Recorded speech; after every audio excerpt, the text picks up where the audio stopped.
guys, and welcome to Trucking Along with Kiersey. That's me, your positive voice in trucking. Today I want to talk about personal safety over the road and at home, because the general tips that you need, the things you need to do, it's going to be anywhere. Believe it or not, you're just as unsafe at home as you are on the road. People don't want to believe that, but it's true. How do you like this camera angle? I read somewhere that if you put the angle up higher, then your face all smooths out and all your wrinkles go away. So do I look better?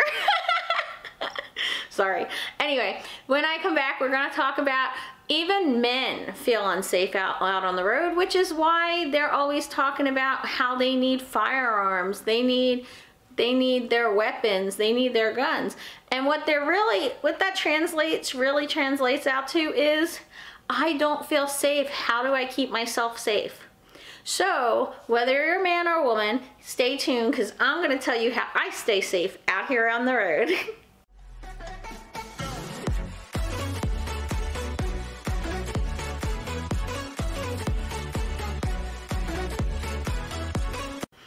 Alright, the number one key, no matter where you are, at home or over the road, is be aware of your surroundings. If you're walking in a dark place in between the trailers, you have to be aware that somebody could either be on the catwalks, like between the trailer and the cab, or they could be hiding underneath those trailers, behind the skirts. So you really have to pay attention to where you are and what you're doing. I don't even allow somebody to walk behind me. If somebody's walking behind me, I step to the side, usually to my right because I'm right-handed, and I allow them to come around me. And in the winter time, it gets darker sooner, so you're in dark more times than you're in the daylight. So I always have something. This is gonna sound really, Prime is either gonna, my fleet manager's either gonna be terrified of me, or he's gonna like wanna lock me up and put a straitjacket on me if he ever watches this video. But when I walk through the parking lot and I have a jacket on, I always have a really big, heavy flashlight up my sleeve. I keep it in my hand, and yes, I will use it to just make drivers aware I'm there, but I also keep it on my right and I keep the other people on my left, because if somebody comes after me, I can swing and I can smack them. I am right-handed, but don't think this left hand can't do some damage, because it can. So that's one thing. Always be aware of where you are, of where other people are. Look for the safest walkways. Look for where the lights are. If it's possible, park under a light, so that, you know, if somebody's going to try to break into your truck, they're not going to do it in the light. They're going to do it in the darker area. That's what's going to happen. So always try to put light on yourself. Bring attention to yourself as you're walking around. They don't want to attack somebody is wearing a really bright safety vest. At night in the wintertime, I am always wearing either the yellow t-shirts at night or the heavier jackets. I even have the bright yellow safety raincoat. I'm always wearing them at night. Do you know why? It's not just so the truckers can see me. It's if somebody jumps me and I'm rolling around on the ground fighting for my life, guess what's going to happen? Even if the assailant is wearing black, somebody's going to see yellow going rolling around on the ground. They're going to come out, even out of curiosity, to say, yo, what's going on? You know, somebody's going to be there. So if you wear dark clothing, you're just making it easier for somebody to come after you and attack you. Another thing that I always do is, if I don't have my big flashlight, I keep my truck key in between my knuckles and I walk with it that way. If somebody's gonna come after me, they're gonna get jabbed in their eye or their throat. I could shove that key in their ear. I mean, you can do so much with whatever it is you have. Even a toothbrush. That might sound crazy. You stick a toothbrush in somebody's eye, or a pen, or in their ear, or in their throat, even if it's just something that just shocks them to get off of you, it gives you enough time to get away and to scream. And when you do scream, do not scream help. Okay, because not everybody's going to want to help you and get involved, especially if you're a man and woman. They may just assume that it's a domestic dispute. They may not want to get involved. They see a man and a woman, oh, that's a husband and wife, that's a boyfriend or girlfriend, they're just fighting. No, you scream fire. Okay, you scream fire because then they're concerned for their own lives. And that's when people will come out and that person that's trying to attack you will run away. Something else that is something I always do when I'm doing my pre-trips, I carry my claw hammer walking around the truck with me. And, you know, we're always really close to trucks, but I kid you not, and people made fun of me about this when I wrote a safety article on truckingtruth.com about this. You know, they made fun of me a little bit, but if you take that hammer and you start smashing windshields and windows and headlamps and screaming fire, somebody's gonna flip out. Somebody's gonna come out of their trucks and help you. Somebody's gonna come out and just create your own disturbance is gonna scare the assailant away. And honestly, even if I had to pay a few $1,000s to fix somebody's windows or headlamps or whatever, I'd rather do that than be raped or killed on the side of the parking lot.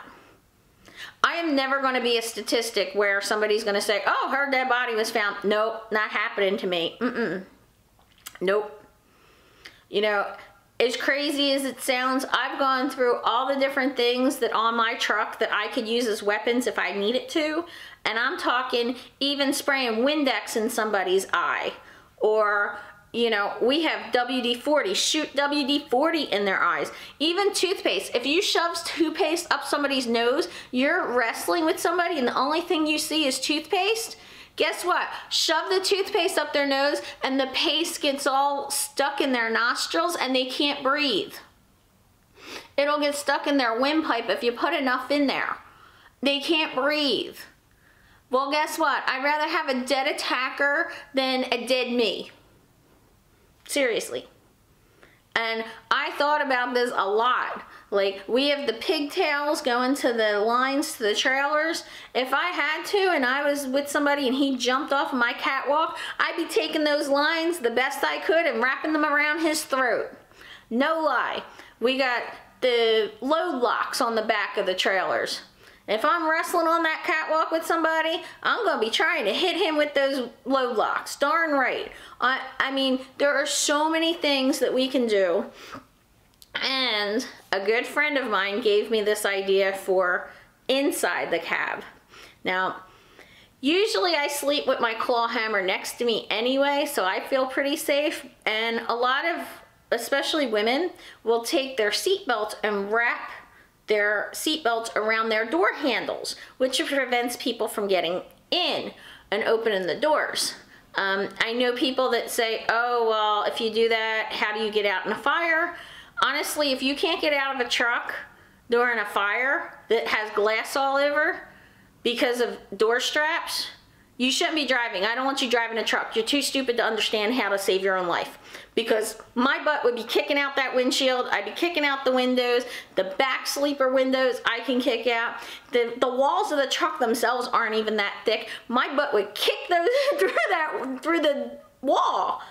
I mean, seriously. So that's not a big issue for me. So wrap the seat belts around the handles. But what my friend Jerry told me was to get clothing line or some kind of a string and wrap them through both door handles and then up through our air horn handle.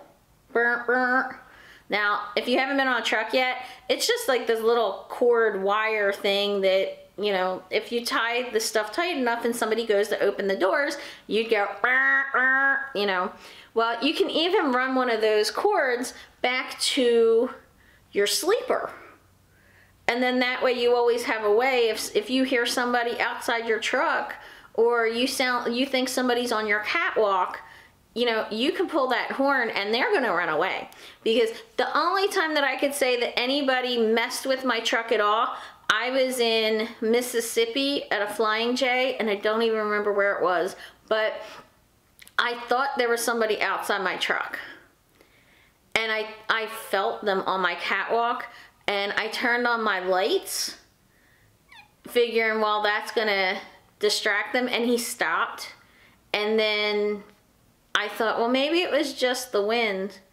And here, somebody was trying to, he stole some of my fuel.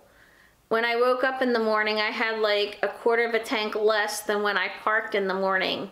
So somebody was outside my truck, and I really think that when I turned the lights on and off, and at one point I turned on the truck, I think I scared them away when I turned on the truck.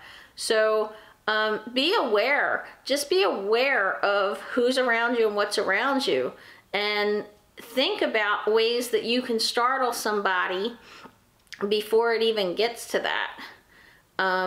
You know, turning on the truck when somebody's outside lets them know, hey, this person's awake.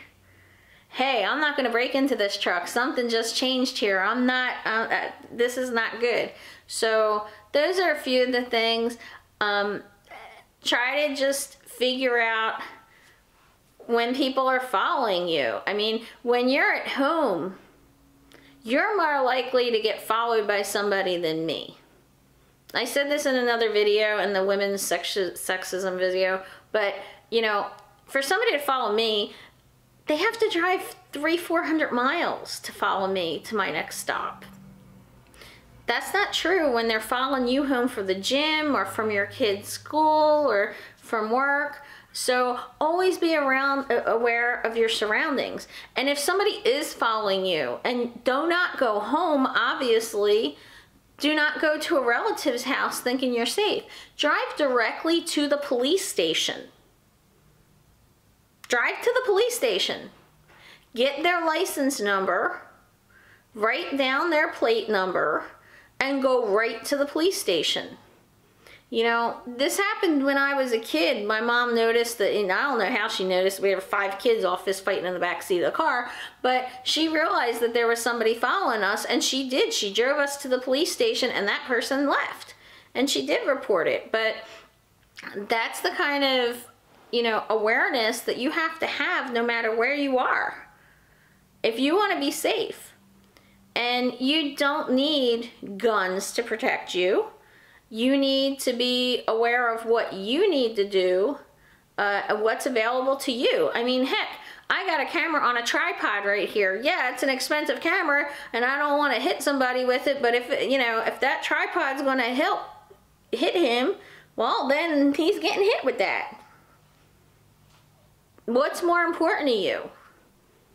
You know, whatever it is that's in your hand or your life. My life is always going to win out. You know, if you get tackled, something that, especially women have a lot more strength in their legs than we do our arms. So we're not going to be able to fight off a guy with our arms as much as we could our legs. So if a man does throw you on the ground, don't try to get up. Stay down there and scream and yell and kick. Make sure, even if you have to like scroll around on the ground like in circles, kick. Kick as hard as you can. Kick the legs. Kick anything you have to. Even if you have something on the ground with you like a hammer, then you break his legs with the hammer. You hit an ankle, you hit a foot. You know, you do whatever you have to do and keep screaming fire at the top of your lungs, and something is going to give. The whole way to, you know, you have to survive. And I have never, in all my time of being on the road, really had a situation where I felt my life was threatened. There was one customer in Cincinnati that I do not feel comfortable at. It said it had overnight parking. I went in there and there were crack addicts and junkies and hookers and pimps and all kinds of, you know, people out on the street that I felt like hustlers trying to sell me stuff. Just people that were there that I didn't feel comfortable with. And this was it's like in an inner city section of Cincinnati. So you park the trailers on a street corner and you have to go down a block and around the block on the other side to get into the customer. The security guards actually told me it's so unsafe for them that they won't walk us back to the truck.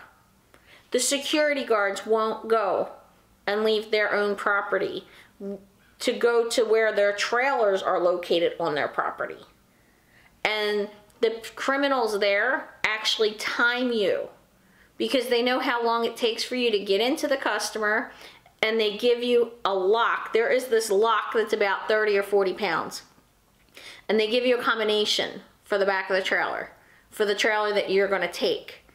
And then you have to go unlock the lock, put your lock on the trailer you're picking up, then go all the way back around inside again and give them their lock back. Well, that 30-pound lock would hurt somebody.